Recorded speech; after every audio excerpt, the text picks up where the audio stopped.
दोस्तों, स्वागत है आपका हमारे YouTube channel Hindi by Kaushik पे। दोस्तों, जैसे कि आपको पता है, स्टेट संस्कृत के लिए हमारी एक मुहिम चली हुई थी कि अब की बार स्टेट बार। तो आज हम लेके आए हैं जो प्रमुख हमारे महाकाव्य है उनके बारे में डिटेल से, ठीक है। तो प्रमुख महाकाव्य के बारे में पढ़ेंगे कि कौन सा महाकाव्य है, उसके रचयिता कौन है, सर्ग कितने हैं, श्लोक संख्या कितनी है, छंद कौन सा और रस कौन सा है। ये प्रमुख क्वेश्चन आपसे बार बार पूछे जाते हैं। देखिएगा, सबसे पहले अगर हम बात करें रघुवंशम की, ठीक है, तो कौन नहीं जानता रघुवंशम को। रघुवंशम को कौन नहीं जानता कि ये कालिदास की रचना है, ठीक है। तो सबसे पहले रघुवंश की रचयिता कौन है, कालिदास है। अब सर्ग संख्या अगर बात की जाए तो 19 सर्ग संख्या अगर बात की जाए 19, अर्थात इसके अंदर क्या है, 19 सर्ग हैं भाई। रघुवंश में 19 सर्ग हैं। श्लोकों की अगर बात की जाए तो 1569 अर्थात 1569 इसमें श्लोकों की संख्या है। उसके बाद अगर छंद की बात की जाए तो इसमें उपजाति और अनुष्टुप दो प्रमुख छंद हैं, उपजाति और अनुष्टुप।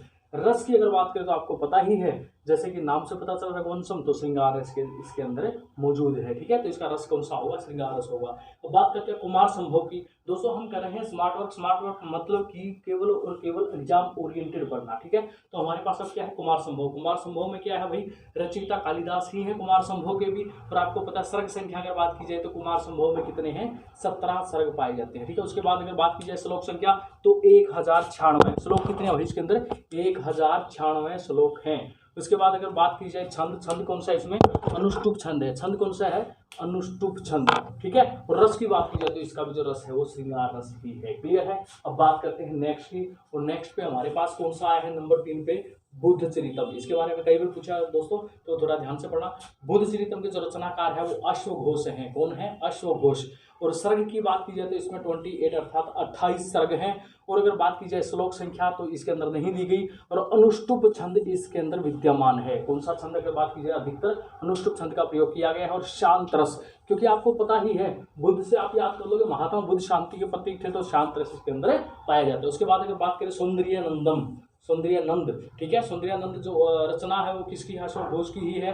और अगर सर्ग की बात की जाए तो 18, अच्छा इसको याद कैसे करोगे आप, इसको ऐसे भी कनेक्ट करके ना, कोई बच्चा सुंदर कब लगने लगता है, जब जवान हो जाता है, अर्थात 18 साल का हो जाता है। सौंदर्य नंदम 18 सर्ग। उसके बाद अगर बात की जाए छंद तो इसके अंदर भी क्या है दोस्तों, अनुष्टुप छंद है और शांत रस ही है, ठीक है। क्यों है, क्योंकि ये जो अश्वघोष है लगभग शांत रस के ही रचनाकार है। अब बात करते हैं किरात अर्जुन की। किरात अर्जुन किसकी रचना है, भारवी की। ये बात ध्यान रखना, ये जो क्वेश्चन सबसे ज्यादा बार आता है स्टेट वगैरह का। वैसे भी किरात अर्जुन प्रमुख ग्रंथ है। तो भारवी की रचना है, 18 सर्ग से बंधा हुआ है। और 10,030 जो है इसके अंदर क्या है, श्लोक संख्या है। और वसंत एवं मालिनी छंद का प्रयोग किया गया है। वसंत एवं मालिनी छंद का अत्यधिक प्रयोग किया गया है। और आपको पता है वीर रस इसके अंदर विद्यमान है। क्यों है, क्योंकि ये किस समय कहा, क्या है, किरात अर्जुन, जब भगवान शिव किरात के वेश में आए थे अर्जुन के पास, तो वो सारी घटना जो है इसके अंदर समाहित है। और वहां पे क्या था, एक सूकर को तीर मारा गया था, वीर रस का है सारा का सारा, ठीक है। आपस में इनका युद्ध भी हुआ था। उसके बाद बात करते हैं शिशुपाल वध। अब शिशुपाल वधम की अगर बात की जाए तो किसकी रचना है, माघ की रचना है। सर्ग संख्या अगर पूछी जाए तो 20 सर्ग हैं। कितने सर्ग हैं, 20 सर्ग हैं। 1650 इसके अंदर श्लोकों की संख्या है। मगर यदि यहाँ पे छंदों की बात की जाए तो वसंत, अनुष्टुप, उपजाति, वसंत तिलका आदि जो छंद है इसके अंदर विद्यमान है। और ये भी क्या है, वीर रस का द्योतक है। आपको पता होगा शिशुपाल वध, भगवान श्री कृष्ण जी ने जब शिशुपाल का वध किया था, ठीक है। तो ये माघ की रचना है। और उसको कहा भी था कि मैं इसकी 100 गलतियां तो माफ भी कर दूंगा, ठीक है। तो वीर रस का इसके अंदर जिक्र है। ओके दोस्तों, स्क्रीनशॉट ले लीजिएगा। तो लीजिए दोस्तों, सबसे पहले जो हमने किरात अर्जुन में गलती से शायद मैंने 10,030 बोल दो, 1030 श्लोक संख्या है किरात अर्जुन में, ठीक है। तो गलती से शायद 10,030 ऐसा कुछ बोला गया होगा, अभी बता रहे थे टेक्निकल टीम। तो अब हम बात करते हैं नैषधीय चरितम की। नैषधीय चरितम में क्या कुछ है, नैषधीय चरितम की अगर बात करें तो इसके जो रचयिता है वो श्री हर्ष जी हैं। श्री हर्ष जी हैं नैषधीय चरितम के रचयिता।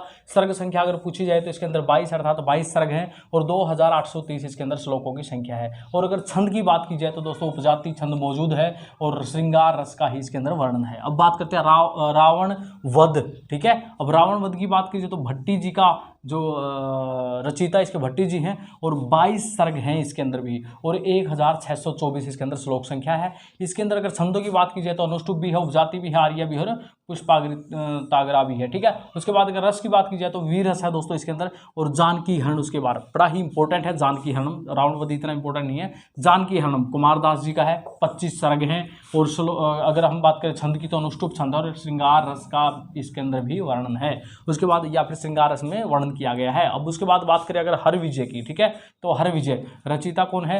रत्नाकर स्वामी जी। सर्ग की बात की जाए तो 4321 जो इसके अंदर श्लोक हैं। शार्दुल विक्रीडितम, ठीक है, उसके बाद मदाक्रांता, ये इसके अंदर क्या है? छंद मौजूद हैं। और श्रृंगार और कहीं कहीं पे वीर रस का भी इसके अंदर जिक्र मिलता है। उसके बाद अगर हम बात करें राघव की, तो रचनाकार कौन है? माधव भट्ट जी हैं। और सर्ग कितने हैं? 13 हैं। और अगर बात करें श्लोकों की तो 668 अनुष्टुप छंद वीर रस का इसके अंदर जिक्र है। राघव की बात अगर हम करें तो दोस्तों ये थे प्रमुख महाकाव्य। ओके, तो द बेस्ट। जय हिंद, जय भारत।